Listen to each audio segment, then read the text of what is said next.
Howdy, yokes. Before we get started today, I just wanted to let you know that this episode of Bacon and Eggs is brought to you by you, and not in the way that we normally talk about. I actually today want to talk about our Facebook group. We have an amazing community of about 50 people that get together and talk about the episodes and share memes and stories, and it's just a really great community. It's free for everyone to join. Forever. So if you want to join that group, we absolutely encourage that. There's a link in the description below. We'd be happy to have you. Howdy, yokes, and welcome back to Bacon and Eggs. I'm still Tyler Carlin. And I'm still Ethan Edgehill. And we're coming to you live from a long, long time ago. And a galaxy far, far away. To bring you our take on some of our favorite movies. That's right, we're talking Star Wars. That's right, we're talking Star Wars, so get your lightsabers ready. And count your midichlorians. Because we've got a great episode for you this week. Star Wars Episode 2, Attack of the Clones. Ethan. Yes. Right off the bat, I want to go over some stats. But then Okay. I want to go right off the bat. Okay. So, Ethan, before we go right off the bat with this movie, I want to get into some stats real quick. Now, Ethan, this movie was released on May 16th, 2002. That's 5,000. Did you forget what month 5 is? I thought it was June. I was convinced. It's not. I know, it's May, obviously. That's why I said it. Cinco de Mayo. 5 of 5. Anyway, it was released on May 16th, 2002. 5,667 days ago as of recording, with a little baby budget. What was that budget? Oh, sorry, I thought you were going to read the budget. It was a little baby budget of only $115 million, which, of course, again, would change my life entirely, but it seems like a small budget for a Star Wars film. And this movie came away, it basically turned its profits 400% with $649.4 million. Still not super well received with critics or fans. 66 critic review on Rotten Tomatoes, 57 fan review on Rotten Tomatoes, and an awful score on Metacritic with just a 54. But I actually have a positive review here that I think, we'll link to the whole thing. It's on Lyle's Movie Files. Just his little blurb here, though, absolutely describes how I feel about it, I think. He says, it's easily the most polarizing Star Wars film. All but 5% of the fan base loathes Phantom Menace. Attack of the Clones remains the most underrated entry in the saga. And I totally agree with that. And if he says it's polarizing, that makes sense too, because 50% liked it. They must have liked it a lot, and 50% must have not liked it very much at all, giving it an average audience score of about a 3.3 out of 5. Ethan, how do you have anything to add to this? To add to that, I've got a negative review from Jack Matthews of the New York Daily News, who said, George Lucas's obsession with digital technology has obliterated the saga's last remnants of human purpose and turned his once mesmerizing space opera into a pure, dehumanized cartoon. I hear what he's saying, and I would say one of my large complaints with this movie is as well how the CGI is just everywhere, right? It's way too heavy. Yeah, I mean, like they said, they didn't even make a single clone outfit. Like nobody on set was wearing a clone trooper uniform. I believe it. You can see it really evidently in that last scene where they're all getting onto the ship and they play the Imperial March and all that, and they just all look. It looks like an animated movie. You know what's crazy is earlier in the movie they said they have 200,000 units. I feel like we're seeing most of them in that scene. Well, they said there was a full million yet to come. And also, if Peter Jackson in Lord of the Rings has taught us anything, is that when you look at a large amount of people, like an army, there's no semblance for how many people there are. Because Saruman stands over his army of 10,000 Uruk-hai, and it's just millions and millions of them just spread out to the horizon. Yeah, I mean, I jive with what you're saying here, but I still feel 10,000 people is a smallish basketball arena. Correct. That seems like a really small basketball arena, but I don't know much about basketball. I mean, for like college, you're doing all right there. Anyway, it's like you could fit those people into a room. Yeah, you can put a roof over 10,000 people. Right. So 200,000 people, it's like that's just an arbitrary figure. There's as many clones as they have time to draw. I don't think they even draw. I think they just cut and paste them. Probably. That's the whole clone thing. Yeah, they can get away with it. They're all Jango Fett. All of them. Every single one of them. Well, Ethan, I just want to, right off the bat, my feels on this movie is this was a breath of fresh air. Watching The Phantom Menace was difficult. It was hard to sit through. It's so bad. Yeah, I would agree with that. If you compare Attack of the Clones to any other movie ever made, pretty much any other movie ever made, you look at it and go, one of these is clearly better, and it's not Star Wars. But when you compare Attack of the Clones to The Phantom Menace, you're sitting there going, where's this movie's Oscars? This movie deserves every award ever made. Simply because it's paced pretty well. It's not unwatchable, and therefore, like, having watched them back to back, you have to give it credence. You absolutely do, and I think it is paced much better. The delivery is still bad. A lot of people attribute that to the scripting, but I think if you, and I'm going out on a limb on saying this, because I think a lot of people refute the other side of what I'm about to say, but I feel like if you listen to what they're actually saying to each other, it's really not that bad.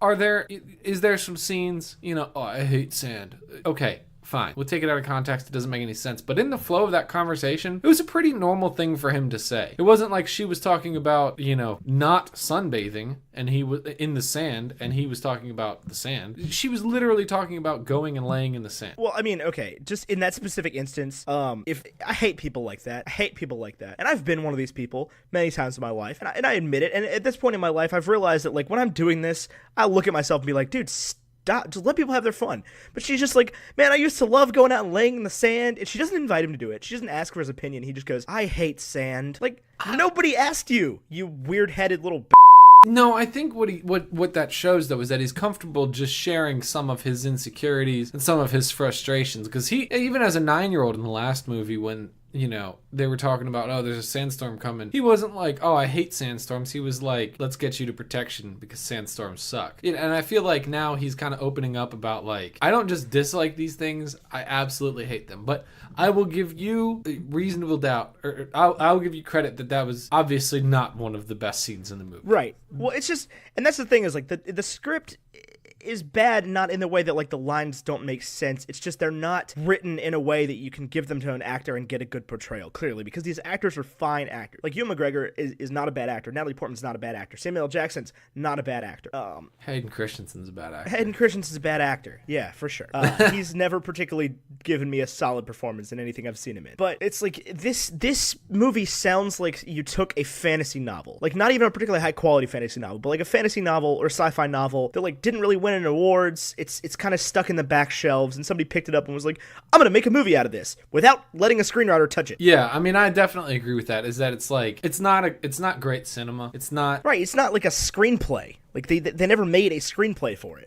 Oh, for sure. Yeah, it's like just a bunch of scenes stacked on top of each other. And the story is a little bit confusing. Like, hey, why on earth would they ever accept this clone army? I think that they would just fight harder for diplomacy as opposed to letting Padme leave. And why would Jar Jar give emergency power to the Supreme Chancellor? Right. Why? There's a lot of questions you can ask. But the thing I have issue with the plot in this movie is, like, it's a pretty good first act and a half. You know what I mean? You get, I think the second act and a half is pretty good. No. Not from the plot standpoint. Second act and a half, they get to, once they all start leaning toward getting to Geonosis, the plot just drops dead. Like, what is the next 45 minutes of that movie about? Well, I have no idea why they were in the droid factory that long. Right, the whole rest of the movie takes place on that droid factory planet thing. Well, no, like the scene where they're, like, literally in the droid factory and R2 and C-3PO, like, are messing with stuff, and they're like, he gets his lightsaber chopped in half, and here's like a Star Wars faux pas for me. Is that the right term here? Sure. What does that mean? I don't know. Okay. I'm going to take it to mean you can't do this, Star Wars, because you're messing things up. I think that's correct. Okay. I feel like Anakin's lightsaber is important. Like, it is given to Luke. It is what Anakin has through these movies. It's given to Luke, and then it's given to Rey, and, like... Then it's broken. Yeah, so that's all a big deal, and Anakin literally has it chopped in half by a droid making machine in this movie. Yeah, but he puts it back together. I think he has to make a new one. Does he make a new one? I don't know. I mean, I don't think that's ever really explored. Huh. I don't know. The lightsaber he has at the end of this one is, from what I understand, two Jedi who dual wield give Obi-Wan and Anakin their extra lightsaber. Gotcha. Yeah, I don't know. But you're right, that lightsaber is very important, and you think they would treat it with a little more reverence. Right. But of course, the 7, 8, 9 story didn't exist. Right, but the 4, 5, 6 does, where Luke looks at the lightsaber and points it at his eye, and Obi-Wan's like, this used to belong to your daddy. Have you ever seen where they take that conversation between Luke and Obi-Wan in episode 4, and they put in, like, scenes from the prequels? No. There's like a fan thing where they were like, every time Obi-Wan is like, I knew your father, and then it shows them, like, doing something together, and he's like, he was a great man, and blah blah blah, whatever. But it keeps, like, going back, and then it's like it's showing the battle with them on Mustafar. It's really cool. It's worth a little look. I know that this is great podcasting. Just describing it. Now this is podcasting. Now this is podcasting. There was no mention of pod racing in this movie. I thought that was interesting. He does get the speeder, and he does the speeder thing, and we're reminded that Anakin's a great pilot, which is why Luke's a great pilot. I mean, his last name's Skywalker. The one who walks on the sky. I mean, that's listen. Okay, and I meant to bring this up last week, but I forgot. Hang on. Skywalker. That is a main character last name. Yeah. Like, You get this kid, and you're like, oh, well, what's he gonna be named? His name's Anakin Skywalker. That's you just gave birth to a main character. Like, you know, the joke they make about anime, like when your daughter comes out with pink hair, and the parents are just like, oh no, she's a main character. And then they just shoot the parents right there in the hospital. Like, it's the same thing. It's like, you should, when you meet this tiny child and you're like, my name's Anakin Skywalker, just kill him. That's amazing. For future reference, just kill him. Like, there's nothing good that could come out of this. Do you think, okay, here's my question. They always talk about, like, if you could go back in time, would you kill Hitler before he does the Hitler thing? And I think the solution that was come to that everybody seems to agree with now is that no, you'd adopt Hitler. You'd put him in an orphanage. Nope. But anyway. I disagree with that. Well, then you don't have to kill anybody, except maybe whatever. Hitler's parents.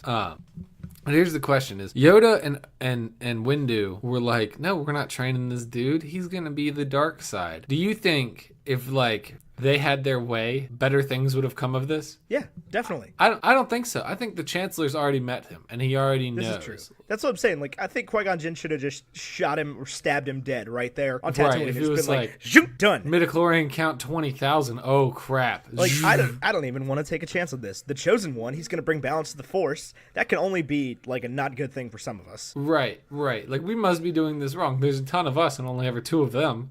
Yeah, what did you think was going to happen? They say there's only ever 2 of them. I think Yoda is not as wise as people give him credit for. In this movie, he talks about, we can't tell the Senate that we're, like, losing our force power because then we will gain more enemies. And that I agree with. But, like, that also means that he's not that smart. Like, he doesn't have the foresight that people give him credit for. Yeah, Do you for agree sure. or disagree? I know, I agree with that 100%. He's obviously able to be clouded by the dark side. Right. Granted, because he has a regular contact on almost a daily basis with the Sith Lord, but... That's true. And he doesn't see that at all? It just doesn't make any sense. Because the dark side of the Force is... He's stronger than Yoda. Who? Darth Sidious. I don't know if we can say that. I think we can. I mean, Yoda loses to Dooku, and then I think loses we to can. Sidious. Because Sidious and the other Sith are 2 people using 50% of the Force. I don't think they are using 50%. That's no, but if you're going to believe 7, 8, 9, that's the way you have to look at it. That's what balance means. Is that, yeah, okay, I can jive with Like, that. if you're going to buy into balance, if you're going to buy into 7, 8, 9, if you're going to buy into the fact that Luke, this untrained nerf herder, can beat Darth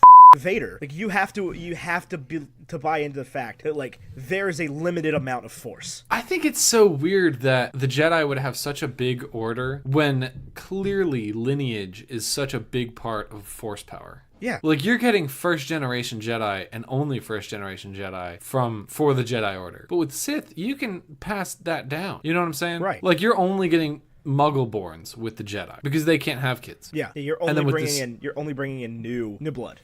New blood, when it clearly generational blood is valuable because Luke is more powerful than Darth Vader, and Kylo Ren and Rey are more powerful than Luke. Right, exactly. 100% true. 100% fact. And the Sith realized that. Yeah, they got that on lock. They're like, you know what? We're just gonna breed these people. Do you think Kylo Ren and Rey are siblings? I don't really know. I don't really know who Rey is. I think what Kylo told her is a lie, for sure. That her parents are just farmers from Jakku. She's either Luke's daughter or Leia's daughter. Oh, no. Luke never did the love thing. No. The only evidence I can suggest for Luke doing the love thing is that, like, he walked away from the Force for, like, 10 years. Right? But that's... No, but I think Rey is the way... She's the next chosen one. She was born to bring balance to the Force. She was born of the Force. Oh, I think Kylo Ren was the chosen one. Really? Yeah. Huh. Well, maybe. That's why Luke wants to kill him. Because, like, he's to bring balance to the Force, but there's only one Jedi. Right. So that means Kylo Ren's got to be evil.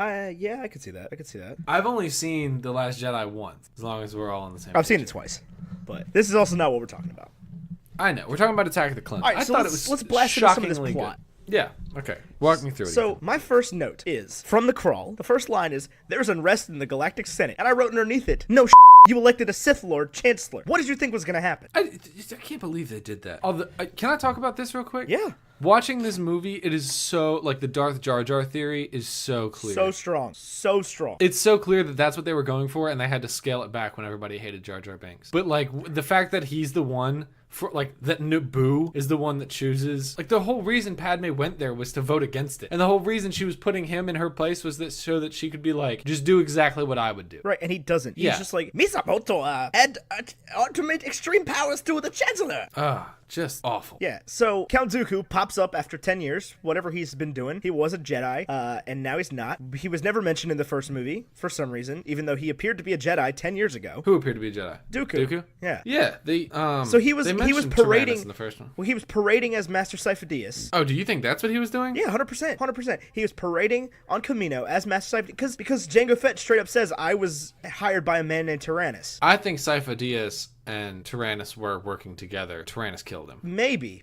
One of the two. Yeah, but I think that they obviously both had a part in it. I don't think Sifo-Dyas was acting admirably. Do you think I feel like if you're the Republic, or whatever it is right now, the Galactic Senate, oh my gosh, this government is so confusing. Oh man. But if you're the Galactic Senate, there's just there's like the Separatists and the Trade Federation, and there's like Block World, where Mr. Gearhead is from. And what? You remember in the little like negotiation chamber with Count Dooku, one of the guys is like, the Gear people agreed with the Trade Federation. Oh, yeah. And he stops talking, moving through, and it's just like...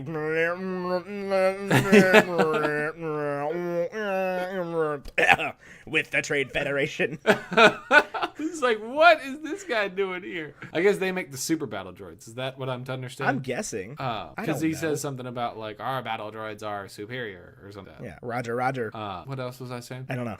Oh, so the governments are so confusing. Like, it doesn't make any sense. There's just so many different moving parts to the government in this movie that there's no way anybody can ever really understand what's going on. Because, like, there's the Chancellor, but there's the Sith Lord version of the Chancellor, but he's trying to bring the, like, Senate together so that he can overthrow it. Right, which he does. So that he can then kill the Trade Federation so that it's just him in power. Right. And then he can take over the clone army. That's the plan. I mean, that's pretty standard dictatorship method for you. Was like, make another army attack so that your country builds an army. You bring together a military oligarchy and then you just kill everybody else in the oligarchy. Right. I mean, the dude's straight up evil. Yeah. Anakin's straight up evil. He tries, though. He tries so hard. Yeah, you gotta give him a little... I know that we're pretty hard on him in the YouTube video, but he is, like, trying to be good. And I think another thing that people don't talk about in this movie is that the Jedi as a whole are not as wise as... And I talked about this with Yoda already and Windu. The Jedi altogether aren't that wise. Like, they clearly make mistakes.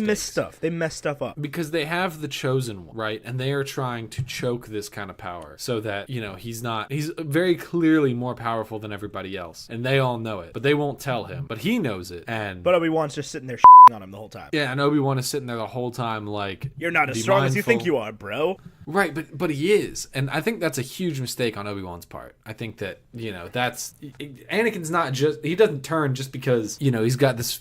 Anger leads to hate leads to the dark side, or whatever it is. Like, he's got some bad leadership, and the only one who's telling him what he really does need to hear is the Chancellor. Right. And of course the Chancellor's doing it to manipulate him. Right, to sway him to the dark side. Right. Because he's the strongest Force user ever born. Yeah, born of the Force. Born of the Force. He didn't have a father. To Shmi Skywalker, a slave. Anyway, so why isn't Queen Amidala queen anymore? Why is she a senator now? Is that so she unelected, or did she abdicate? I believe she abdicated to be a senator. Yeah, okay. Because she cares more, because the queen is only called upon in the Senate when, like, they need a stronger voice, I guess. Yeah. Right? So Naboo needed a new senator, and I guess she was the next in line because she was the experienced diplomat. Because the Palpatine was the senator. Yeah, and now he's chancellor. Yeah. So, so Queen of Naboo is actually, like, a smaller position because you're only ruling Naboo. But if you're senator, you have a vote in everywhere. Yeah, clearly a pretty important one. Right. Since Naboo looks like it's the only civilized society in the whole galaxy. It's one of the few. Coruscant, I believe, quite civilized. Coruscant is like the capital. Yeah, I think you're right there. It's like those people come from other places, pretty much. And clearly there is like a seedy underbelly of Coruscant. Yeah, we definitely get that feeling because Dex is there. This is something a lot of people complain about. It's him going and talking to Dex. Whomstidiv is Dex? The diner owner. Oh, why is that bad? Because it's like, how...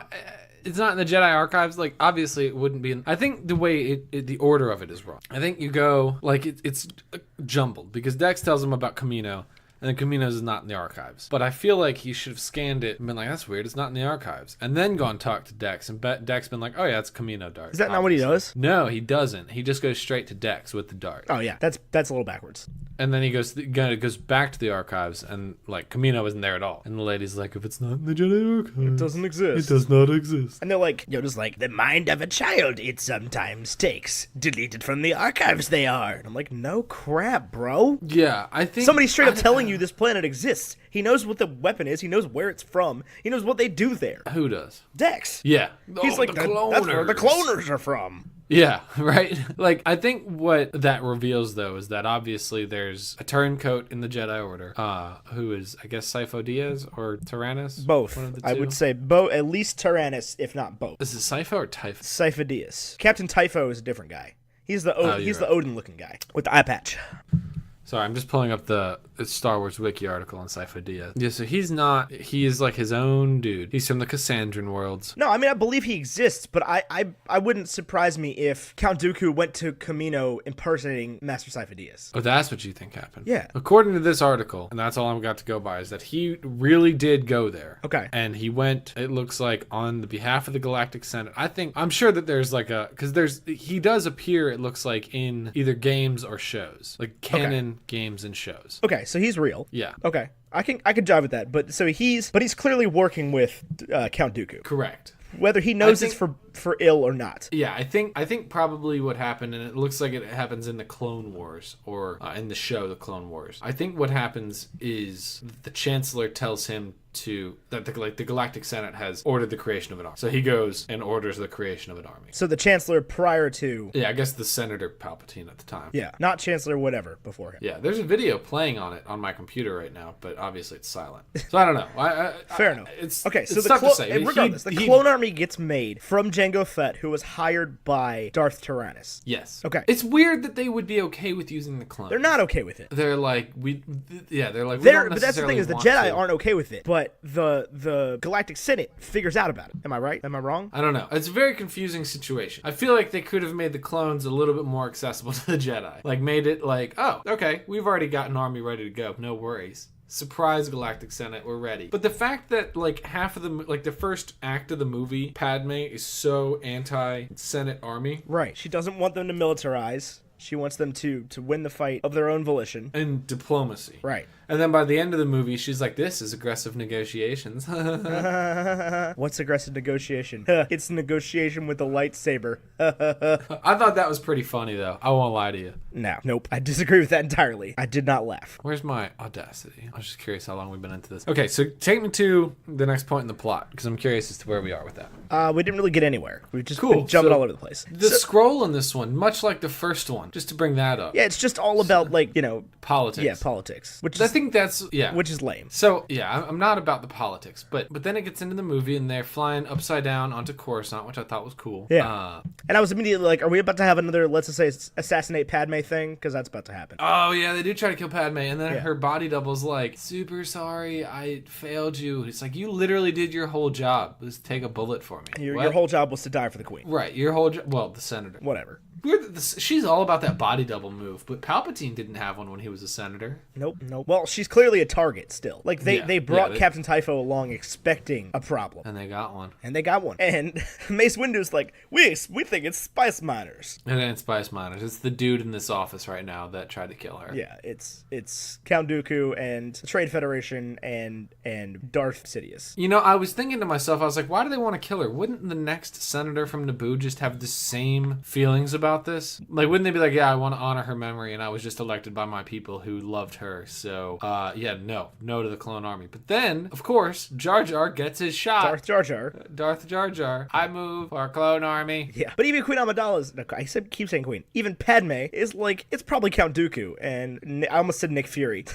Mace Windu's just like, nope, right. Spice miners. And it only took 6 years for him after this to be Nick Fury. Yeah, because they're like, well, Count Dooku can't assassinate anybody. He used to be a Jedi. And I'm like, his name's Count Dooku. Like, where did he get the Count title, first of all? Well, that's not his evil name, though. Darth Tyrannus is his evil name. Was he literally just like, his parents named him Count?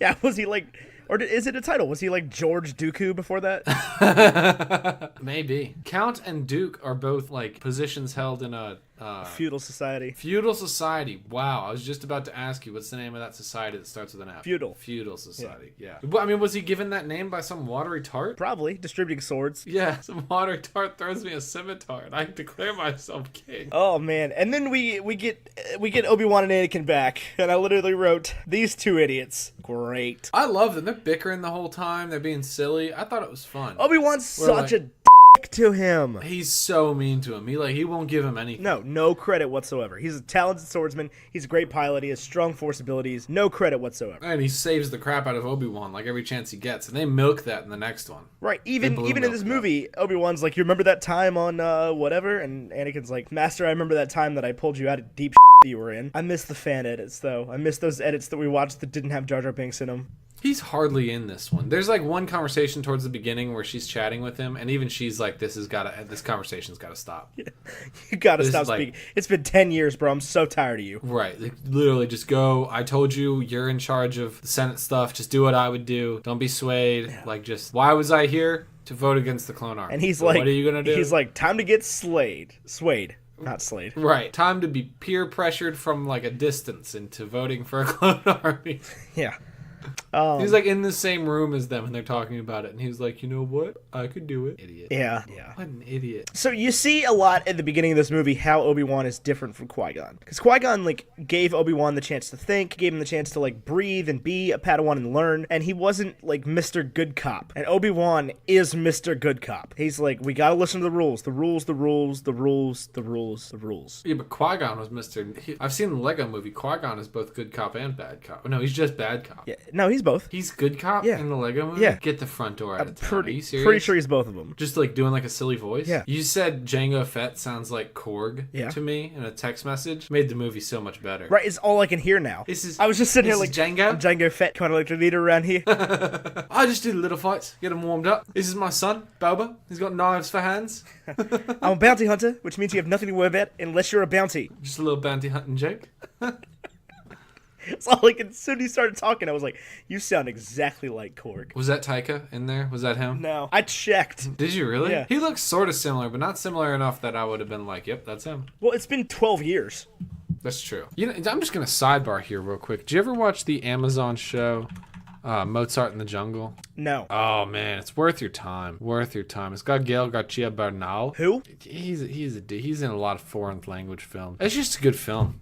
He plays this like all-star conductor of the, I guess like the New York Philharmonic or whatever, and it's just about like the members of the orchestra. It's really good. It's a guilty pleasure, but I mean it's got good reviews, so I don't feel too bad about it. Yeah, I've just never heard of it. He's Where did this come from?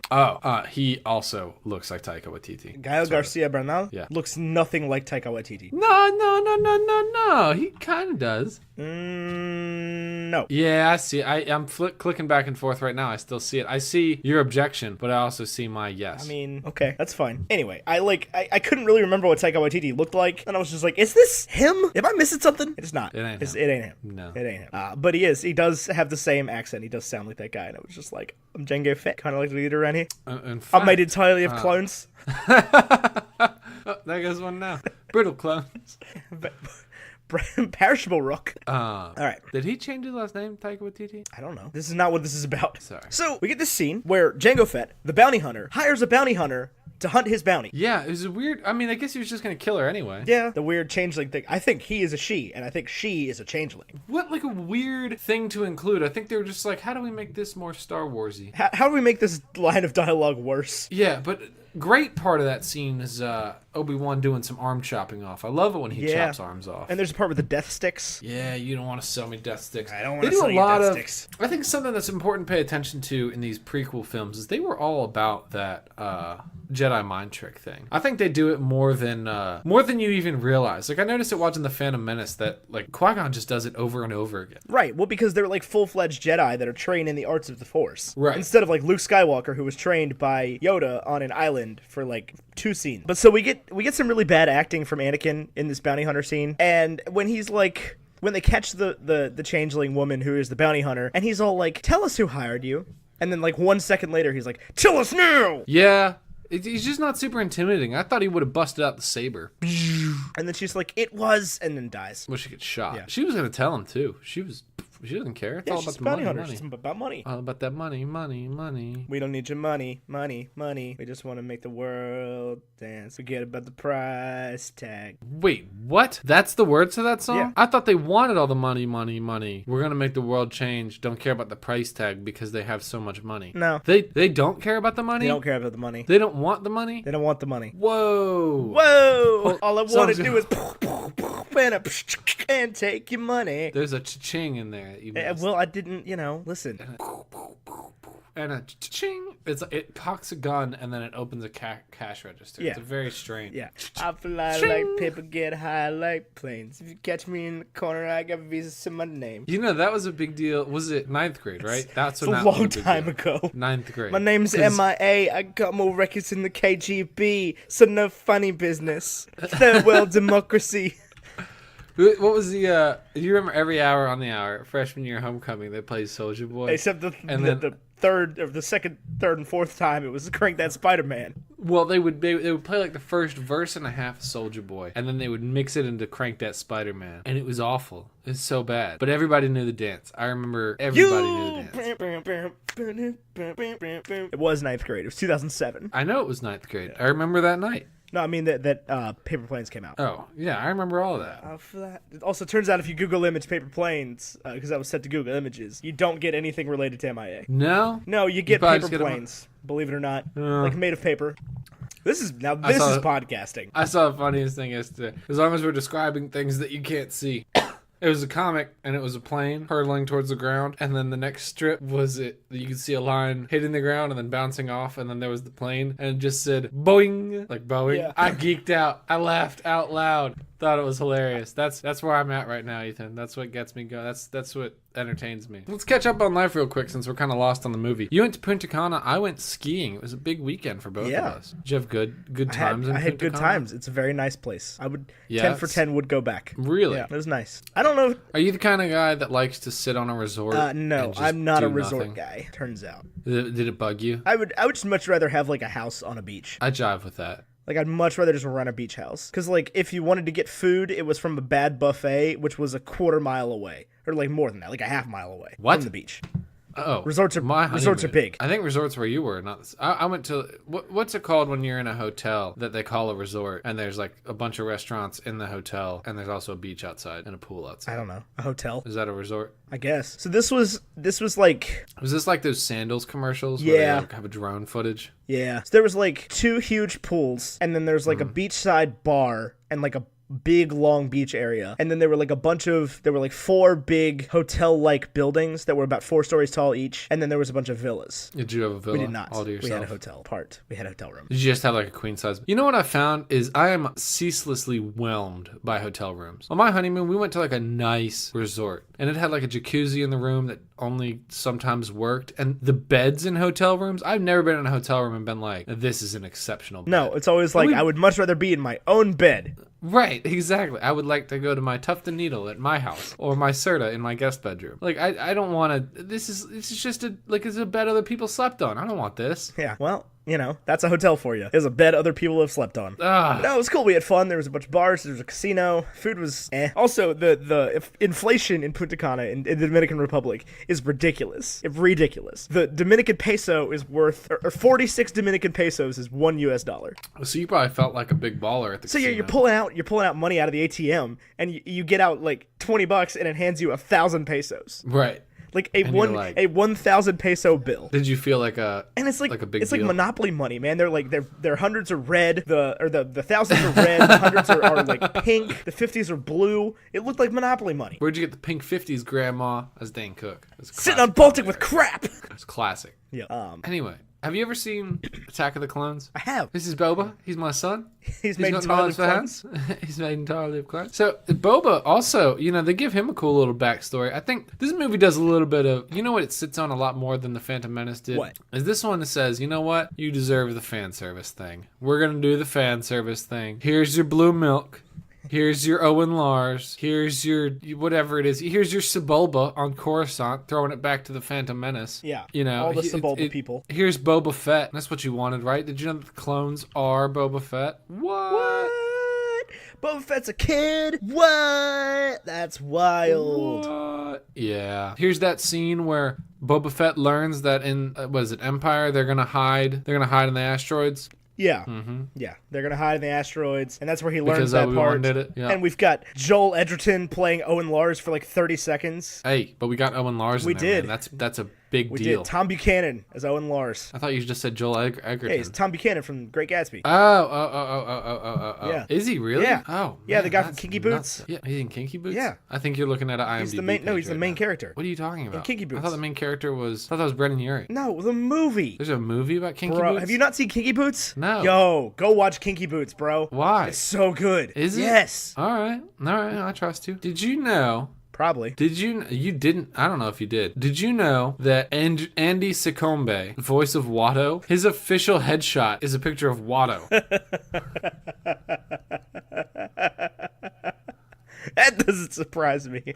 He's on like a ton of stuff. He's in like so many things. Is Watto the mosquito guy? Yeah, he's the mosquito with the broken leg. Okay. Well, I believe that. I think Ewan McGregor gives a memorable performance in this movie. Ewan McGregor. Well, he is a great actor. He should be giving a memorable performance. You know who else does is Christopher Lee. He has some poor deliveries, but I think overall, he does a good job. I'm sold on the he's an evil person thing. Somewhere in the last 10 years, Anakin has decided that he's ready for the Jedi trials. That, like, he's ready to be a Jedi master. He's ready to be a Jedi Knight. Whatever, sure. He's ready to get his Ready own for the power. trials, man. Yeah, he's ready to train. Or not train. I guess you could just go like full-time Jedi Knight. I hear there's good benefits for that. There generally were benefits to being a knight. I mean like health insurance, dental, Yeah, that's what I'm vision, saying. It stuff didn't like that. suck as much as being like a corn farmer. Like a peasant? Like Yeah. a moisture farmer? Yeah, it's probably better than being a peasant. Do you remember I used to tweet this probably once every 6 months, where I would always say my roommate just asked me who died and made me king, and I just looked at him like, what is this peasant doing talking to me? I used to tweet that once every 6 months. I thought it was the funniest thing in the world, and it was because I think like sophomore year of college, you like jokingly asked who died and made me king of something. Anyway, Who I just wanted to share cares that if with you you. disagree? You are not me. Who made you king of anything? That was beautiful, Ethan. You should be in a band. Sarah Bareilles. I don't know. You should be in Sarah Bareilles' band.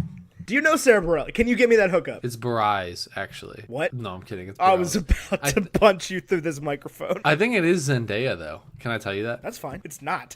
Like you. I think it You might can tell be. me it's Zendaya, but that's not how that's pronounced. That's what I'm saying, but I saw a TMZ video. Man, what is that show about? That show, oh my god. Have you ever watched it? I'm sure your wife has. No, she doesn't watch TMZ. I refuse to believe that. No, she likes the Kardashians. Anyway, that show, it looks like a bunch of people who do a different job, but then they all get together to talk about celebrities, like in the middle of they're supposed to be doing their normal job thing. Is that what it's I don't supposed to know. be? It's Like, it looks like a bunch of people who work in like been a on call center. forever. Yeah, it's awful. Their logo is terrible. They're like, all the people are terrible. The fact that they care about these celebrities is terrible. The way they talk about the celebrities is bad. Oh, it's so bad. Don't ever watch it, Ethan. If you felt like, oh, he's encouraging me to check this out, it might be good. I'm not. I don't have It's cable, bad. so. What a world. We're at. I don't think I do either. I think I saw it on Twitter. They were like, are Zendaya and Tom Holland an item? And then they were like just interviewing them when they were leaving the gym. And I was like, I don't know, but leave them alone. Yeah. What? Doesn't matter. They're human beings. He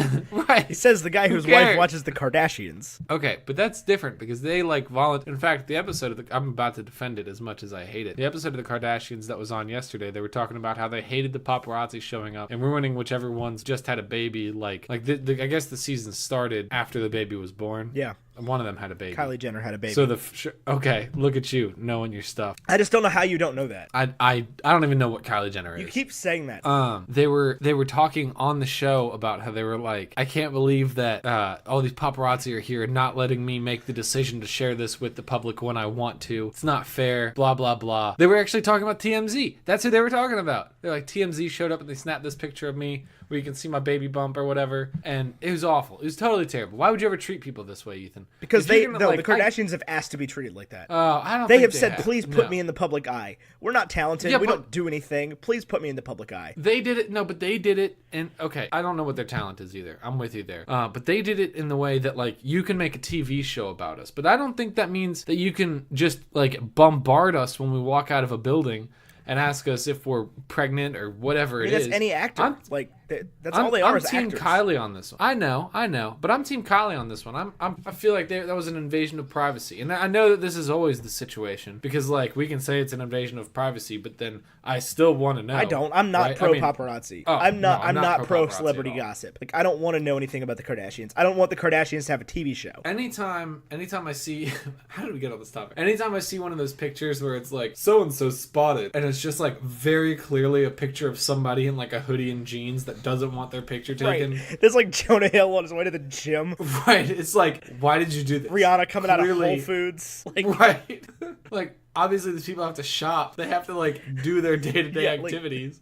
Celebrities still live. They still exist. Right. I just like, if you got some cutting edge story like Tom Holland dating Zendaya, that's kind of interesting, right? That's like, I still don't think it's okay to just track them down as they leave the gym or whatever. That's still wrong. Yeah. But that's at least like, there's a story there. There's like a, there's magic to it. Rihanna going to Whole Foods is like, yep, they're just like us. Yeah, it turns, in my limited experience with celebrities of whatever magnitude and like people that I've met that have any degree of following, it's like, they're a lot cooler if you just like go up to them and talk to them like human beings. Well, and I'll say this. I don't think I've ever met like a paparazzi.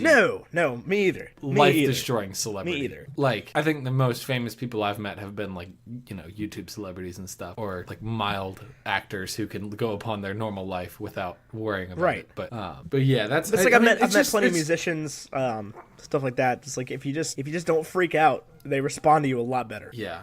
Did you know, Ethan, I know you've signed a bunch of autographs as a musician. I've signed maybe 3 autographs in my entire life. I have no idea why. I don't know why people want my signature, but if you're out there and want my signature, whenever you meet me, we'll take a selfie. But do you know what I write after I sign my name as an autograph? What? I write Hags. Hags? Like it's a yearbook entry. That's like, great. Ty Carlin, have a great summer. That's great. I gotta start doing something like that. You gotta make the interesting signature. It always gets a kick out of it. People get a kick out of it. Yeah, because your signature is just like a T squiggle C. It's C squiggle. There's an L in my last name. Is there a squiggle? I'm pretty sure you just do C line. There's a sheet of paper right here. Do I have a pen? I can find out. It happens so fast. Usually I can't tell. Oh yeah, it's just a line. It's like a C, but the bottom part of it goes on. That's forever. what I'm saying. Yeah. And then so it's T, and then a squiggle for the Y, and then a C. But it's like I met Herm Edwards at an airport this weekend, and we were just like, did you? We were just like, hey coach, what's up? Is it cool if we grab a picture real quick? And he was just like, yeah, that's fine. I don't think Herm Edwards I don't think TMZ's knocking down. No. I'm just saying, like, but this is 4:30 in the morning in an airport. Like, but say you're in an airport at 4:30 in the morning and you see Daniel Radcliffe. For sure. And it's gonna be a different scenario. You let him go, right? You're like, whatever. I don't want to bug him. No, I don't let Daniel Radcliffe go. No. You really? Yeah, I would like if he was by himself, like, and not moving, I would just go up to him and be like, hey, I really liked your thing you did. I appreciate your existence. I'm not gonna bother you. Expelliarmus! Yeah. But it's like if you go up to him and you're like, oh my god, Daniel Radcliffe, he's immediately gonna get defensive and turn on the like personality. He would do it better than most though. He's got for sure. But that's what I'm saying is like if you approach this, and I don't know why we're talking about this, but like if you approach a celebrity of any magnitude with just like, hey, I'm gonna treat you like a normal human being. What about Matt Damon? Matt Damon. I would have trouble not freaking out a little bit. Same with Daniel Radcliffe, but I would have trouble not freaking out a little bit. I saw Daniel Radcliffe on Broadway. Right, but you weren't like face to face with Daniel Radcliffe like in an airport at 4:30 in the morning in like a mostly empty airport. No, I've actually never been in an airport with Daniel Radcliffe as far as I'm aware. I mean, we were in the Heathrow airport twice. Yeah, but that doesn't mean he was but he there. could have been. I would say that was the most likely scenario of me being in an airport at the same time as Daniel Radcliffe. What about Matt Damon? I don't know, man. I don't know what Matt Damon does in his spare time. I don't know where he lives. He's probably got a house at the lake here. That's probably what he does. It's possible. I know Bill Murray does. I know Tommy Cruise does too. To tell you the truth, I'm not entirely sure I'd even recognize Tom Cruise off the top of my head. Really? Yeah, he's a pretty forgettable looking dude. Disagreed. It'd be like, his name. This is such an Ethan faux pas. Do you know what his name is in Mission Impossible? Yeah, it's like Ethan something. Yeah, so Ethan's got to look out for each other. I mean, agreed. And if shockingly uncommon name. Yeah, and if I met Ethan Hawke, I'd be like, hey man, my name's also Ethan. What's up, buddy? We've got an unusually uncommon name. Tyler's also not a super popular name, although I did find out that I am one of I do a job that only so many people do across the country. Yeah. I'm one of 6 Tylers. There's not a whole lot of Tyler celebrities. Ty Pennington, thank you very much. I was thinking of Tyler Perry, but Tyler Perry, thank you very much. Ty Pennington is not a celebrity. Okay, he's like discount Ryan Seacrest. I'm pretty sure that makes you a celebrity. It's because this movie's so forgettable. It honestly is, because every time I watch it, I'm like, you know what? This ain't that bad. And then I forget about it. Yeah. All right. So, long story short, and a couple hops, skips, and jumps in there, Obi-Wan Kenobi finds Kamino. He lands on Kamino. And the really tall, long neck people are just like, Master, whatever, Jedi, we've been waiting on you. And he's like, He's like, you have? What? But he plays it pretty well, actually. To say he's just like, all right, sick. I figured you would be. Duh. Yeah, I've been waiting for you, actually, as a matter of fact. Like, we thought you were never coming. I'm like, it's only been 10 years. Like, you that's how long it takes for you to grow people. Why would they come back before that? That's true. Like, the first batch is just now ready. Like, why would you come back before that? I didn't come back before that. Well, you're not a Jedi. Don't tell me what I'm not. Don't ever tell me what I can't do. Lost. Yeah. Season 1, episode 3. It's Walkabout. Yeah. Yeah, I love John Locke. I played with a band called Keep Flying that has that audio clip in one of their songs. Yeah. Really? I feel like that Lost song is called the Live Together, greatest- Die Alone. Well, that's a Lost thing. Yeah, and the album's called Walkabout. Seems like they're fans of They are Lost. Lost fans. They have like Dharma Initiative t-shirts. Are they as big of a Lost fan as I am, though? They are bigger Lost fans than you. I don't think so. That's not really like an So the option. guy that is in that band that I know, he just spent a week in like Maui, like touring the Lost sets. I feel like you're trying to tell me that somebody more. I mean, I feel like that dude probably has a Not Penny's Boat tattoo. On like his palm? I don't know. Maybe. I haven't looked at his palms. He's got a lot of tattoos. Just like you. He's got a lot more tattoos than me. 2 I mean, tattoos, you have, one like, 20? red, no apologies. Other says love is cursed by monogamy. Something that the pastor don't preach. Something that the teacher can't teach. That'd be such a bad tattoo. Love is cursed by monogamy. Yeah. Of course, that's said by somebody who's married. But like, Yeah. It's said by Kanye West. Yeah. No church in a while, baby. Yeah, but also, how did Kim Kardashian get famous? She was Paris Hilton's stylist, and her dad was one of O.J. Simpson's lawyers. Interesting, ready-to-go answer on that one. I Ethan. learned that like 2 days ago, actually. Are we back on the Kardashians? Maybe we should change the subject of Keeping up with the Kardashians. I'm down to do an episode. I would have to change my last name to Carlin. With a I'm K. down to do an episode, like a brunch. Yeah, but why is Paris Hilton famous? Same reason. Because Kim his dad was Conrad Hilton. Yeah. Okay. Are you like a big fan of like London Marriott? No, you don't know who Miss Marriott is. Christian Dior. They don't make them like this anymore. Are you still listening to No Church in the Wild? Oh yeah, Me too. Yeah, I still have that phone reminder. Like it's once once a a year? year. It's sometime in like March. It's coming up. All right. So, while Obi-Wan's on Kamino, Anakin and Padme are on Naboo, and they are falling madly in love with each other. And this is where the sand thing happens. Everybody's got a problem with the sand thing. I thought it was normal. I mean, whatever. It's a weird thing to say. It's one of those things that, like I said last week, people love to make fun of these movies in an echo chamber. They haven't seen them in a long time. They just, like, remember the random quotes, and they're like, sand, you, Anakin, I didn't think it was that bad. It's not all that bad. It's a dumb line, and it's really out of place because nobody asks him if he likes sand or not. Yeah, but that's just who he is. He just interjects the way he feels. He did it earlier in the movie when she was like, oh, you've grown up. And then he, like, just goes off on this tangent about, like, I mean, yeah, I have grown up, come to think of it. Why doesn't Obi-Wan We see were it? both in the legislative youth program. Yeah. I wrote underneath that. That sounds healthy. What, the legislative youth program? I mean, yeah, that's for sure. Peter Parker was in that, I'm pretty sure. Someone should make politicians agree. Make them agree. That's what he says. You know what's crazy? She was in that legislative youth program just 2 years before she met him. Yeah, she's 12. And she had her first kiss with Pablo or whatever. Whatever. I think it's Pablo. I don't know. Some Nubian word. Nubian is a weird... I guess Nabuyan wouldn't make any sense. Nabuyan. That sounds like it's got a double L. That sounds like right? something the Gungan would say. So that makes more sense. Nabuyan. Yeah. We saw Adi Nabuyan. They probably do say that. Probably. Nubian. Yeah.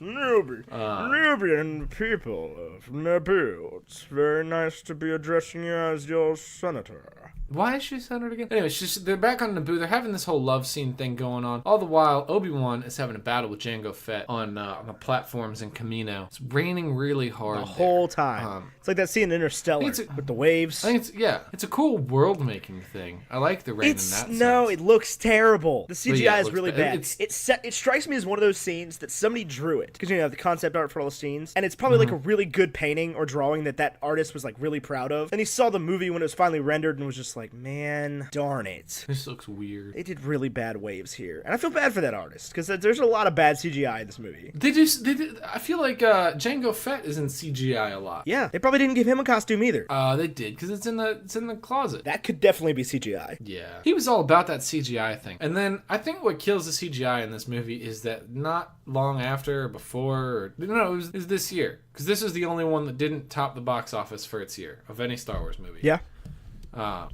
Because Twin Towers did. Or Two Towers. What, Twin Towers? Two Towers. Another Christopher Lee movie. Yeah. Dude was doing good that year. There's another movie that beat it out as well, but I can't remember what it was. I was just reading about this. Anyway, what was the point there? Lord of the Rings does the motion capture thing, and it changes the way that we do special effects. And I think if they use that in these movies, and I think everybody makes this comment, it would have made such a world of difference. Yeah, you're exactly right. Yeah, there's a lot of truth to that. Yeah, I mean, even Jar Jar's CGI, which is... And they made Lord of the Rings with a lot less money, too. Did they really? Yeah, Two Towers was $94 million. That's insane. Yeah. That is insane. Yeah, a lot less money. Oh, do you know what beat it out in 2002? What? Can you guess? I don't know. I can't believe you don't know this. Tobey Maguire's Spider-Man. Spider-Man. 2002. Yep. I don't know. And Lord of the Rings. It's been a long time since 2002. Yeah, but we always talk about 2002 Spider-Man, so I was surprised you didn't get that one. Well. Granted, I didn't get it either, but you're a lot smarter than I am. Well, sorry, man. I forget that pre-MCU doesn't exist sometimes. Or I does do too. exist. No, it doesn't No, exist. it does. Pretty sure it doesn't. But so Anakin and Padme pretty much like get their lovemaking on in this Nubian meadow. Yeah, they're all about each Yeah. other. You know, and the thing is like, you can see that Anakin's not at all about having somebody take his thunder. Because even when they're like talking to people and they're like, Jedi Master, what do you think? And she's like, oh, he's not a master, but I think we're going to go to the countryside. And he's like, excuse me. I'm in charge of security asked me a around question. here. You Right. And she's just like, yeah, but I'm the senator, so And shoot. I'm also from here. Right. You're in charge of security for me because I need protecting. So, yeah.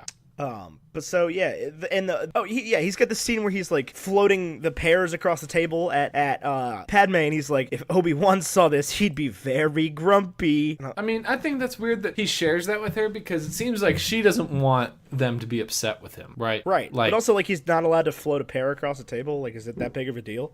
I think you're not supposed to use the Force for trivial stuff like this. He does it a lot around her. He does it the same way when they're having the conversation while she's packing, where he's like, he picks the ball up and then he pushes it away. Well, I mean, he's not supposed to be And he falling in love says- with her anyway, so. No, it's unconditional of its compassion. You're bringing he's above the Jedi Order. There's no Jedi, there's no Sith. I mean, obviously there is, but he's above it. He's risen above your antiquated texts and silly teachings. You shall bring balance. Except he to the becomes a Force. Sith. I know. The Sith. I know. Get it, bad guy. Yeah, he's bad news bongos. I think what we're missing here is that the Palpatine is the most powerful. Yeah, Palpatine dies. At the end of Return of the Jedi, Yeah. when Vader also dies, Yeah, I feel like Vader could have taken him. he's so seduced by the dark side. That's the dangerous part, is that like Palpatine was, I don't know that he's got the higher midichlorian count or whatever, but he's got the negotiation. Yeah, he's a lot smarter. Yeah. And Palpatine is definitely the person to blame for Anakin and his whole thing. Oh for yeah, sure. he does the whole thing. So long story short, he decides he wants to track down his mother and goes to Tatooine, and she goes with him. And they find out that first of all, Shmi's been sold into different slavery because Watto needed money or whatever, and she sold him to Owen Lars, who then married her. Says she was the best wife she could have ever Right. been. And he's got other kids with somebody else, clearly, because they're like older than Anakin. Or no, she sells him to Cleve Lars, not Owen Lars. Owen Lars is Yeah. the kid. And Yeah, and he meets Anakin. meets Anakin. He's like, I guess I'm kind of like your brother-in-law. And I'm like, shut up, Tom Buchanan. You're gonna get killed. You're gonna kill Jay Gatsby. Shoots him in the back. Well, he doesn't shoot him, but Who shoots him in the back? the guy whose wife got run over. Oh yeah, you do everything wrong and still the wrong person kills you. Right. And so she's been taken by the Sand People, and Anakin goes after the Sand People, and this is where he has his big transformative moment, and he kills all the Sand People because she dies, and it's super vengeant and everything, and they play the Imperial March really like subtly. Anakin, no! Yeah, and Qui-Gon Jinn's Force Ghost is trying to stop him. He doesn't listen, and they're just like... "Dun, dun, dun, dun, dun, dun, dun, dun, dun." Meanwhile, Obi-Wan is getting murked by some battle droids and stuff on... Geonosis, where he tracked Boba Fett. No, not Boba Fett. Jango Fett. Big Fett. In Slave 1. Yeah, and he hears the conversation, and Mr. Gearman is there. Mr. Gearman. The Gear people side with the Trade Federation. And there's a good scene where we learn that Dooku trained Qui-Gon, who trained Obi-Wan, and then later on we learn that Yoda trained Dooku, who trained Qui-Gon, who trained Obi-Wan, who trained Anakin. Right. There's a whole line here. Doesn't seem like it's the most winning lineup, but it does kind of give you insight as to why Qui-Gon was so eager to go against the teachings of the Jedi. Right, it's because he had his master was Count Dooku, who turned into a Sith Lord. Yeah, super evil one. He would have made a great Lord of the Sith, you know, like a big time. Like a Palpatine character. Yeah. Like Sauron. Or Sauron. Saruman. The White Hand of Saruman. I'll tell you, those just on the topic of Lord of the Rings, it seems like nobody notices that Sauron and Saruman sound They very noticed. similar. I noticed. Other people seem to be like, oh, look at oh wow, I didn't even think about that. Oh, you're right. I mean, I got the clear impression that like Saruman wasn't a good guy. Were we supposed to think he was? Didn't he like throw Gandalf around a room in the first second one? I can't. The fantasy is very. I think it's the second one. I don't. You know what frustrates me about fantasy is I want to get it so bad, but I don't. What do you mean? It just like fantasy stories like Lord of the Rings and Game of Thrones. Like I want to get it. I want to be interested, and I'm interested in like when I was growing up, I thought swords and everything was cool, and like spells and wizards and all that stuff was awesome. I just can't get into those stories. Like I feel like they've got all those great things going for them, and then it's a lot of politics. And I just don't care. Game of Thrones has a way of making you care about the politics. I mean, I've tried, though, and I just don't care. I just don't get that. Because none of those characters matter. Yes, they do. They're all going to die. Why do you keep looking at it like that? Because everybody always tells me, oh, the characters you care about die. It's like, okay, then why would I care about Because they have great stories. That doesn't sound like they do. It sounds like they fail and lose. They do lose, but they have great stories losing. I've tried. Some of them die after 5 seasons. It seems like not something I want to put myself through. Why? I've tried. Also, you can't say I could have haven't just tried. not listened to people. I could have, but then I wouldn't have heard their recommendation either, and I wouldn't know about it. Well, those people suck. Whoever told you, like, oh, you should watch Game of Thrones, but all the characters you love are going to die. I don't even believe that, like, I feel like when I watch it, I can tell pretty immediately who's going to die and who isn't. Like, that Littlefinger dude, he doesn't seem important, but I think that Daenerys lady is going to live for a while. And Tyrion Lannister, he's going to survive for a good while. And, because, like, he was, like, trial by combat, and he's a dwarf, and he wins anyway because he gets a representative. You've seen more of this than I think you let on. And then that Jon Snow dude, they're not going to kill that dude. I don't think. I mean, you clearly don't know what you're talking about.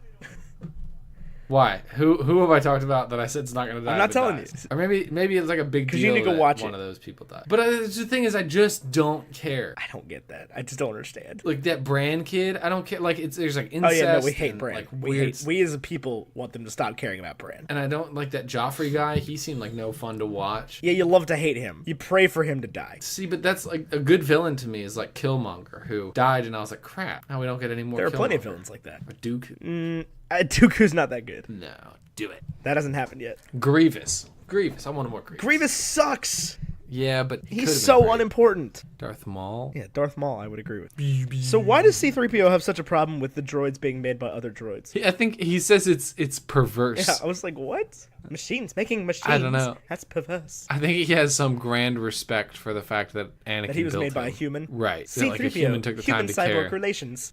To care for and build him, and then like he feels like droid making droids is like there can be no compassion in this, and therefore these droids are just disposable, and that's like not okay. Yeah, I with can see him. that. I could definitely see that. But what was I saying? Also, in this whole thing we've been talking about, the thing that I think is important is that Palpatine says to the whole Senate when he gets power, which first of all they didn't vote, they just chanted. Yeah, maybe they've got like a little button on their things or something. I guess so. I mean, it was probably just an inconsequential like waste of time, which it would have been, but they didn't vote. I just want to make that clear. It's like there were just some people that were just like Palpatine. I always thought Palpatine was his evil name. Nope, that's Darth Sidious. Yeah, I thought Palpatine was also his evil name, but it's not. I know. It just sounds evil. Yeah. Well, he's Emperor Palpatine in the other ones. The original trilogy. Because he's anyway, go on. But yeah, so he says when he gets the power, he's going to lay it down when the crisis is over. Like he straight up just lies to the whole Senate, and I'm like, this is how all dictators happen. Yeah, duh. They're evil. Yeah. So he's got control of the Senate after that, and my Google Doc translated it to Darth Whiteouts, not Darth Sidious. Darth Whiteouts has control of the Senate, and he assigns the First Army of the Republic to go destroy the Trade Federation. What a clever move, right? Man. Yeah. Do you think the Trade Federation was like, oh my gosh, are you serious? Again? Freaking again? Do you think these Trade Federation goons, is his name Viceroy, or is Viceroy a position held by this guy? Viceroy is a position. I just feel like everybody's super okay with calling him Viceroy. Gunray. A Viceroy is a ruler exercising authority in a colony on behalf of a sovereign. That is a good sentence. A regal officer who runs a country, colony, city, or province, subnation, state in the name of and as the representative of the monarch of the territory. So he is running on behalf of Count Dooku or on behalf of the Emperor? Of the, I guess, whoever runs the Trade Federation. Snoke. Yeah. Kind of looks like Darth Snoke. Revan. Nope, that is the Old Republic. That was a long time ago. Longer time ago. The tragedy of Darth Plagueis the Wise. Emperor Snoke. That's what I'm saying runs the Trade Federation. I'm sure there's something painfully obvious that I'm missing here, but that's what I'm saying. Supreme Leader Snoke. Whatever. But yeah, the Viceroy is a real position that you can have in the world. It's also a type of butterfly. I think that's probably what they were going for in this situation. Then I don't think so. he's kind of like a worm or a caterpillar. I think they were probably going for the political title. No, I think it's a caterpillar I thing. don't know. Anyway, Viceroy Gunray is the guy's name, and he is in charge of the Trade Federation and the Separatists, and he works with Count Dooku. If I name my child Viceroy, It's not his name. I know, but like just if I name my child like Viceroy Gunray Carlin, That's and he comes out with pink hair, is he a main character and he's a the villain? main character. He's the main villain. The main villain. God, this is bad news. Yeah. You know what I can't What? get into? Anime. Me either. So we're on Geonosis in this movie, and the whole rest of the movie happens on Geonosis, and this is where the plot just drops dead. Yeah, it's like it's it has a gone. heart attack mid-movie, and it's just like, and we just get a big scene of Padme and Anakin, C-3PO, and R2-D2 in the droid factory, and then we get a big That goes on we get a big forever. scene of the whole battle inside the Gladiator Arena. I like that one. And then That a was whole dogfight outside the Gladiator Arena, and then a different fight between Obi-Wan, Anakin, Count Dooku, and Yoda in the little hangar thing. And it's like four scenes occupy like an hour of this movie. It's a good series of scenes though. I got bored. Are you I got serious? real bored. I loved the fight between Anakin and Dooku. It reminded me a lot of the Empire Strikes Back fight between Luke and Vader. Yeah, I agree with that completely. And that was a good scene, but like up to that, it bored me. Like the whole Gladiator sequence, it bored the shit out of me. Are you serious? Yeah, I'm serious. Like okay. I liked that sequence. Obviously, it had its flaws. You know, there's great gladiator scenes in movies. Of course, movies like Gladiator. But even in these fantasy sci-fi type movies like in Thor Ragnarok, and I don't think they could have gone that overboard with it. They can't throw people into walls and do the Matrix thing. But it was a little bit slow paced through this. The way they were fighting the like creatures. Right, there's that like they there's like sent out there to 15 kill minutes them. of them fighting the big animals, and then the other Jedi show up. Yeah, which is a little annoying, but I guess they were flying there, or like they had to get there first. Yeah, just the whole pacing of it was weird. It was just they were boring scenes. The dogfight scene, it's like the clone ships were obviously outgunning everything else. Those clone ships are Yeah. sweet. That clone battle with the droids I've always thought was cool. There's a lot of times in this movie where they do like main character protectionitis or whatever, where they're like, obviously these droidicas could have just rolled out, shot these guys, and boom, done. Yeah, but they have to make a really complicated fight scene for them to. They got to do the monologuing. And he thing for the starts Incredibles. monologuing. It's like, you could have won. I Right, don't know why and you that's stopped what the I fight. loved about like Kingsman when he just shoots Harry Hart in the face. Yeah, this ain't that kind of movie, Or bro. Black Panther when Ulysses Kloa, spoiler alert, gets shot in the shot. face. Not enough Andy Serkis in this movie. I'll be There honest. was with no you. Andy Serkis in this movie. I know, Probably. it's criminal. He was a little busy, I feel like. Doing being Smeagol. Gollum. Yeah. Although I guess He's so those movies good. were already filmed by this point. Anyway, Ethan, it's time for some wrap up. Did we get everything? Do we have any last thoughts on the movie? I Yeah, think we so. got everything. I mean, there's not a whole I lot to think talk you- about this movie, honestly. Like I said, it's pretty forgettable. It kind of sets you up for everything that happens in the third one and gets you away from everything that happens in the first one. It is shockingly like it is obviously the animation and everything is aged very poorly, but the film has aged surprisingly well, at least with me. I remember loving this movie as a child, and then when I revisited it this week, I didn't hate it. I went into it expecting not liking it, and I was pleasantly surprised by how much I really did enjoy See, for it. whatever reason, even when I was a kid, this is the one I forgot about. It's because it's the middle one. Yeah, it's right? the middle like one. the first one. It's nothing like the first one, so that's memorable Yeah. in that way. And then it's a lot like the third one, but the third one is generally regarded as better because it does have that amazing choreography at the Yeah, end. but it's like I had like 5 Lego sets from this movie. Is that a lot? That's a lot. Like for Okay. I don't know. for one movie, like I had all the ships. I had the like ships the speeders that they use in the first scene. I had Jango Fett's ship. I had one of the big clone ship things. And all that stuff. Alexa, shut the f*** up, thank you. I'd rather not answer that. Did you hear that? I did. I finally got her to talk back to me. Anyway, so yeah, it's like I had all that stuff. I'm like, how do I not remember this movie better? I mean, honestly, it really. I still like It's it. not bad, I'm but not it's, gonna pretend it's that I very don't. forgettable. Yeah, I'm curious as to how. Like, I've pretty much already forgotten all of Rogue One, so I'm curious as to how it's going to stack up with that when we get there in 2 weeks. Ooh. So, how do we do our How do we do the rankings not on these? excited. Do we have to do a Star Wars ranking? We're doing Oh. a villain ranking, an overall ranking, a Star Wars ranking, and a breakfast food. Okay, It's a villain ranking. I can tell you the breakfast food right now. But I won't. Villain ranking. Villain ranking. I like Dooku. That's Yeah, the I'd say villain, that's right? the villain here because we'll get to Sidious in the next one. Yeah, I think Vader's the villain. Anyway, I like Dooku Q a lot. I think that he's got, he's doing his own thing. He's got a lot more clear motivations than Maul did. Maul was just kind of like, yeah, I got a double-bladed lightsaber and I'm awesome. This dude's, he's negotiating trade deals. He's on his own missions. He's got some connection to the main characters. Right. I don't know. I'll give him like a 7 out of 10. Maybe that's I get behind that. A generous. Something like that. 6.5, 7. Yeah. And then it's an overall ranking. Is it better than the Phantom Menace, Ethan? Is it better than the Incredible Hulk?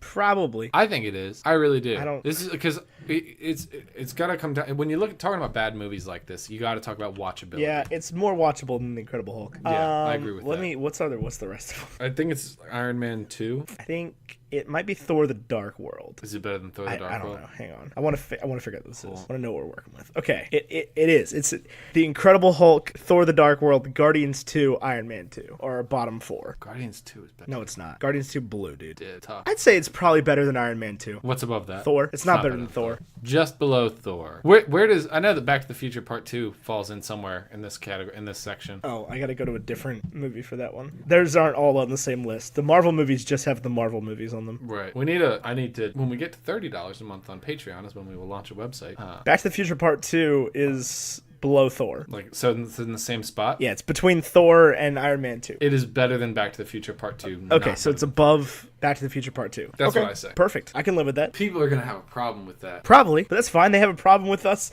putting the Winter Soldier that low. People have a problem with Guardians being that low. Guardians 2. I don't give a crap. Guardians 2 was that bad. It was so disappointing. Okay, so we've got a ranking there. Star Wars ranking. Is it better than The Last Jedi? No. Okay, great.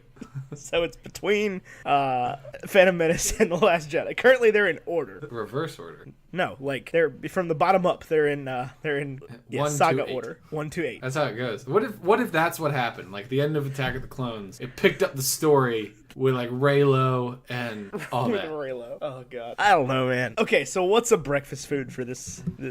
Oh, this is a bowl of cereal. Okay, explain that. It is. I had this experience with peanut butter crunch this morning. It is shockingly better than you expected. It's got a pinch of nostalgia, a positive pinch of nostalgia. What is a pinch? A pinch is what I meant to say. Pinch of nostalgia. It's got a pinch of nostalgia, right? Yeah. It reminds you of your childhood. But it is pretty forgettable. At the end of the day, it's a bowl of peanut butter crunch. Like it's a good way to start your morning. But did you buy peanut butter crunch because you've been listening to Ready Player One? No, is that in it? Oh, it is in it. But no, I haven't got. Yeah, that's the second key. No, I haven't gotten there yet. He just got to the cave where he's about to run into Artemis. Yeah, about to run into a Sararak. Yeah, and joust. That's why I said joust today. Fair enough. Okay, I could live with that. Bowl of cereal. Bowl of peanut butter crunch. Did you have something in mind that's better? See, I think that's what it's got to be, because like it's forgettable, but it's enjoyable. Right, and last week we did something that's not as good as you remembered, so it makes sense. Yeah. I'm with that. What was last week's breakfast? It was Julia's dad's Burnt pancakes. Toast. Yeah, it was. What a brutal thing. I hope her dad doesn't listen. I hope so too. Which, Mr. Kendall, or whatever your name is, sorry. Oh man. Anyway, yeah. So I think that's where I've got to land on that. You want to do our sign-offs, or is there something I'm missing? That's everything. So do you want to do our sign-offs? You want me to do it? Okay. Yeah, that's what I'm. All right, chill.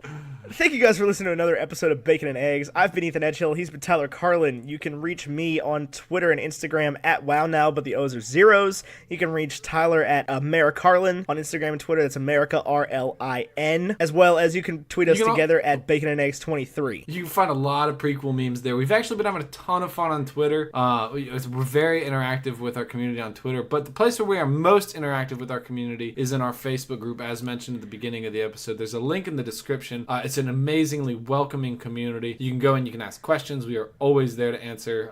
We typically answer pretty quick. We're not that busy of people that we can't talk to you. And if you want to help us keep the lights on around here, you can go over to patreon.com/baconandeggs and support us. Help us out. Give us a little something. We are extremely close to launching our Bacon and Eggs blog, which is going to have a lot more content. We need your help on Patreon, though. And what that's going to look like is we're going to be able to, do written reviews of movies. We're going to be able to have a home place for everything to, be. You can read our reviews, you can watch the videos, you can do it all right there from the baconandeggs.com, whatever it is, baconandeggsmedia.com. We want to be able to launch that. We want to be able to share that with everybody, and we're very close to hitting that goal on Patreon. So if you could help us out, that would make a huge difference. Artwork, as well as the beautiful Bacon and Egg shirts that we've been getting a lot of traction from people sending in pictures of, is by Vashaun Brandon. If you want his contact information, you can email us at baconandeggsmedia@gmail.com, and we'll shoot that over to you. He is also a member of the Facebook group, so if you just want to get in touch with him, you can join the group and literally, at Vashaun, I would like to buy t-shirts or whatever, and he will always help you He's out. a great guy. And I think that's it. Yup. I think that's all I got. Yeah. Thank you again for listening, and until next week, arrivederci. Attack of the Clones. All right. So. That's fine. I got a second pickle here. Oh, gosh. Oh, no, I'm about to drop my pickle. Okay, I didn't. Oh, man.